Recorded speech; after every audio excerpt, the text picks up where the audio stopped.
Sindri, Olga og Miska á leið í búð og á pósthúsið. Komin sending frá Íslandi og ekki sú fyrsta.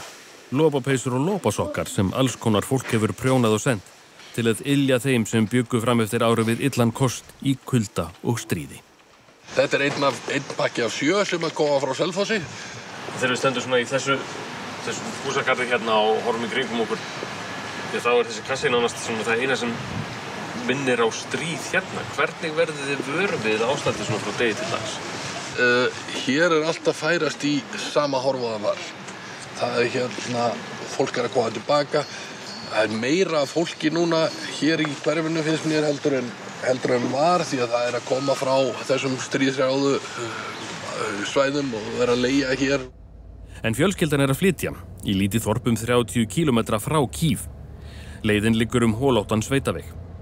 Hér var þetta flótta leiðin, fólk var að reyna að fara úr þorpinu og hér var bara skotið á alla bíla sem ferðust.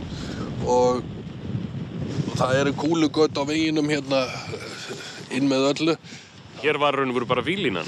Rússarnir voru þarna aðeins lengra inn í skógi. Þetta þorp var Úkraínu megin og hingað var skotið. Hingað var skotið. Þið að byggja ykkur húsið bara rétt hjá. Það svona cirka 7 kílómetrar. Það barn á leiðinni. Já. Hugsar aldrei, ég meina stríðin ekki lokið og Rússarnir hafa vissulega verið hraktir á Brot, en við vitum svo sem ekki hvernig fer. Þetta ekkert sem svona maður hugsar þegar maður mætir hingað á þessar slóðir, hvort að þetta sé staðinn til þess að byggja sér framtíð? Já, sko, þetta maður náttúrulega vonar alltaf það besta, maður alltaf tilbúin í það versta. Við erum alltaf tilbúin að fara. Það og mjög jákvæð á að þurfa að fara, ef orða það þannig. Það ekki, við erum búin að undirbúa jarðveginn þannig fyrir okkur, sko, að það verður hugsað húsið fyrir okkur ef staðan svo og við yfirgefum svæðið og komum svo aftur. Við komum alltaf aftur, en það ég veit ekki, maður ekki bara að vera bjartsýnn á þetta. Það samt svona skrýtnar forsendur fyrir svona í því að hluti af skipulagi framtíðarinnar og bara frá degi til dags sé að vera alltaf viðbúin því að þurfa að flýja.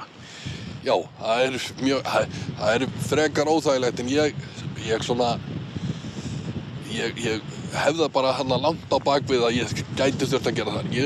Nú horfum við bara á hvað gerist í framtíðinni. Við höldum áfram að framtíðarheimili stækkandi fjölskyldu sem Miska sýnir okkur stoltur. 2-falt gler og 15 cm einangrun samkvæmt íslenskum staðli. Svo ólíkt því sem algengt heldur þetta hús vel hita. En það dugir ekki gegn stórskotaliði og sprengjum. Þarna kúlugatið mitt. Já. Þetta var alveg sæmilegt kaliber. Já, maður vill ekki verða fyrir þessu. Nei, það ekkert. Þetta lætur ekki mikið yfir sér, en þetta óneitanlega. Þetta áminning. Þetta áminning. Það ekkert öðruvísi.